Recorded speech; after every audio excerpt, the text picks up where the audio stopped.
Donc ici à droite, puis après tu rapidement alors. Yann Léger, c'est bien ça. À la Chaux-de-Fonds, aux petites heures du matin, la police s'apprête à perquisitionner le domicile d'un trafiquant de drogue. Le sergent Perrault coordonne l'opération. Les gendarmes de l'unité spéciale entrent en premier. Ça rentre. Ouais. Ok, alors intervention effectuée, main sur interpellé. On va nettoyer le matériel et je te dis quand tu peux monter. Le sergent Perrault est un expert en drogue de synthèse, en cristal meth. Il est dans sa chambre à coucher, juste là, à gauche. Le policier soupçonne le prévenu d'être au cœur d'un trafic de méthamphétamine. Ah, l'enquêteur est là. Je vais vous expliquer un peu ce qui se passe comme ça. Voilà, bonjour. Donc on est là sur la base d'un mandat d'un procureur. Après je vais vous expliquer qu'on sera les deux. Ce qu'il en est, on va déjà faire une perquisition. D'accord? Vous avez une idée de quel avocat vous souhaitez ou bien? Mais je vous promets, vous vous trompez. Ah ouais. Le prévenu réfute les accusations. Il risque plusieurs années de prison. Merci beaucoup. Partout, en Suisse romande, le trafic de meth est en augmentation.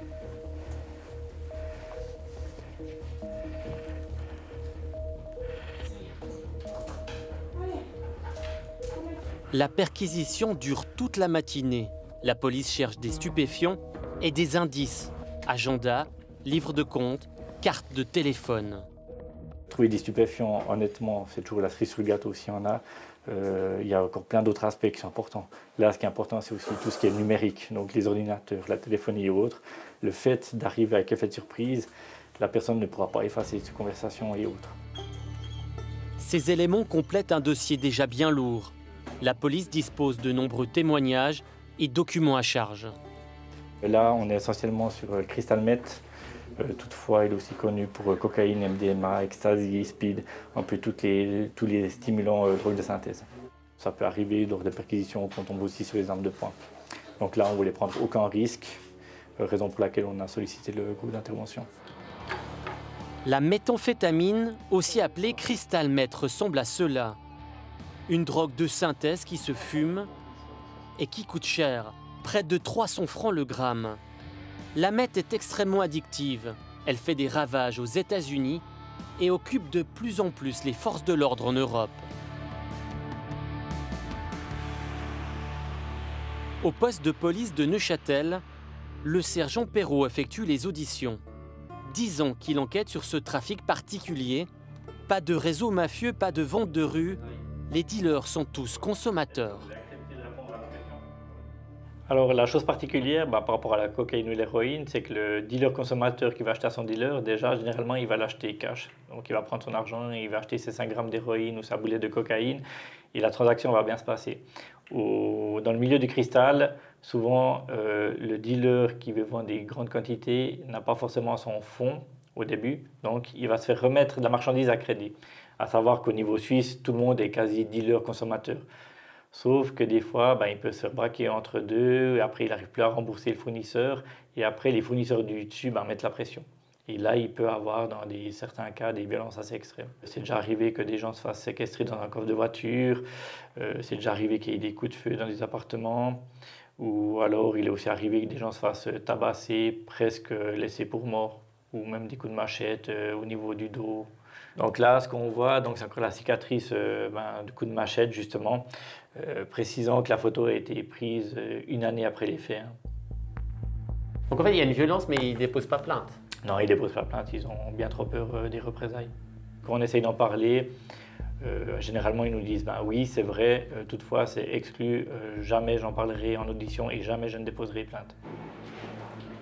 Une loi du silence dans un milieu qui compte plusieurs centaines de toxicomanes à Neuchâtel. Parmi eux, Marc est incarcéré pour la 4e fois. Déjà, c'est un milieu de chacal, je dirais, parce que tout le monde se fait des coups de pute. Donc, dès qu'il y a un nouveau consommateur, les gens savent que cette personne vient de commencer à consommer, essayent d'aller vers lui pour pouvoir l'avoir comme client. vu que au début ils ont un travail et puis ils ont souvent une voiture, ce qui perd tout très vite. En une année en principe on perd notre travail, notre voiture, notre appartement. Il y en a des qui sont prêts à vendre leur mère. On m'a échangé une voiture contre un demi-gramme de meth, une fois. Le commun des mortels ignore totalement ce qui se passe derrière ce milieu. Vous avez subi quoi comme violence? Ouais, je préfère pas en parler. Il y en a des qui peuvent se faire tabasser, amener dans une forêt, finir séquestrés pendant plusieurs jours dans un appartement. Victime et parfois également bourreau, cette violence entre toxicomanes reste cachée. Dans le milieu, tout le monde a son histoire. Olivier consomme depuis des années. Il a bien failli mourir pour une vente qui a mal tourné. Environ 8-9 ans en arrière, j'ai commencé le cristal, quoi. Il y a de plus en plus de consommateurs de cristal, quoi. La violence dealer-consommateur, ça... Voilà, si on est correct, ça va, mais si on n'est pas correct, c'est clair que la violence, elle peut vite venir, quoi. Moi, je m'étais fait agresser à la maison par un dealer, il était venu défoncer la porte, il m'a agressé au marteau de charpentier. Ça a quand même été assez violent, quoi. Heureusement que mon père a intervenu parce que ça aurait pu mal finir, quoi. Au marteau de charpentier? Ah ouais, il m'a chopé, j'avais pas mal de traces, quoi. La meth reste un trafic marginal en comparaison du marché de la cocaïne. À Neuchâtel, le commissaire Garcia dispose de 13 agents pour les affaires de stupéfiants. Il doit mettre des priorités. Contrairement à la cocaïne, il n'y a pas de sentiment d'insécurité parce que le trafic n'est pas visible. Ça se passe dans des soirées, ça se passe sur des parkings, dans des appartements, et il n'y a pas une visibilité du trafic qui inquiète la population. On les combat, ces trafics, hein. On identifie les gens, les trafiquants, on essaie d'enrayer la problématique, mais au niveau de la population, ils ne se rendent pas compte. Chaque année, on dénonce entre 100 et 130 consommateurs ou 130 dossiers de méthamphétamine. Dans ces 130 dossiers, on a entre 30 et 40 dossiers de trafic grave. Donc, c'est des gens qui finissent souvent en détention préventive.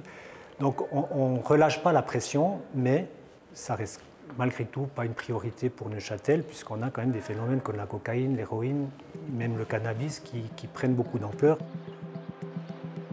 Le trafic de meth reste limité en Suisse. D'autres pays européens font face à un problème d'une toute autre ampleur.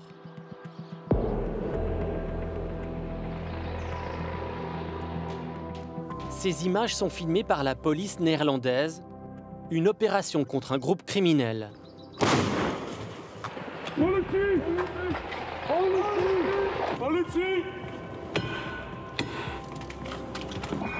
Les policiers saisissent des drogues de synthèse, des armes, de la cocaïne et font une macabre découverte.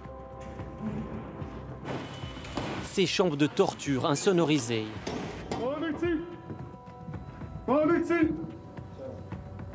Une étape de plus dans la violence pour ce criminologue néerlandais. That was quite a surprise because we haven't seen anything like that before. Although criminals have tortured each other in the past as well. But this was, maybe one step further than we were used to. Les Pays-Bas sont une plaque tournante pour le trafic de stupéfiants. La meth prend toujours plus d'importance. Normal amphetamine, ecstasy, and the Netherlands is one of the big producers in the world. So the infrastructure for producing synthetic drugs is quite available within the criminal underworld. So producing methamphetamine is not such a big step for Dutch drug producers, although we also see that people from Mexico came over to the Netherlands to work in these laboratories. Ces groupes criminels sont actifs partout en Hollande. Les chambres de torture étaient situées dans l'arrière-pays. L'endroit ressemble au Nord vaudois, des champs et des villages paisibles. Après quelques recherches, nous retrouvons l'entrepôt. À notre grande surprise, il n'est pas vide. Un homme nous interpelle juste devant le bâtiment. Son entreprise partageait les locaux avec les criminels. Notre drone filme la discussion. Interdiction de voir à l'intérieur. I cannot tell you anything. It's at the police and. Okay. But you didn't see anything 6 months ago. I don't tell you anything. I'm sorry. But I mean, it doesn't seem to be like a criminal area. I mean, this is like. So this is the best place to hide. Okay. This is very quiet, oh, It's very quiet. It's a beautiful environment, as you can see. Yeah. L'homme nous raccompagne vers la sortie. Il affirme n'avoir aucun lien avec les criminels. Il n'aurait rien vu ni entendu.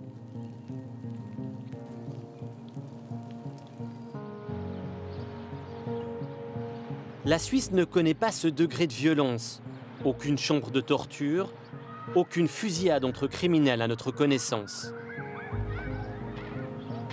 Pour le procureur fribourgeois Philippe Barboni, la situation reste sous contrôle, mais les dossiers se multiplient. Ce matin-là, le magistrat s'occupe d'une affaire de meth. Comme souvent, un petit trafic au sein d'un groupe d'amis toxicomanes. Si on veut rien voir, on ne voit rien. Mais le phénomène existe, à mon sens, partout en Romandie. C'est de la consommation à domicile ou par petits groupes qui n'est pas du tout visible. Et qu'est-ce qui nous permet de la déceler? Eh bien, c'est tout d'un coup des voisins, des gens qui habitent à côté, qui découvrent des scènes spéciales avec des gens qui pètent un câble, comme on dit.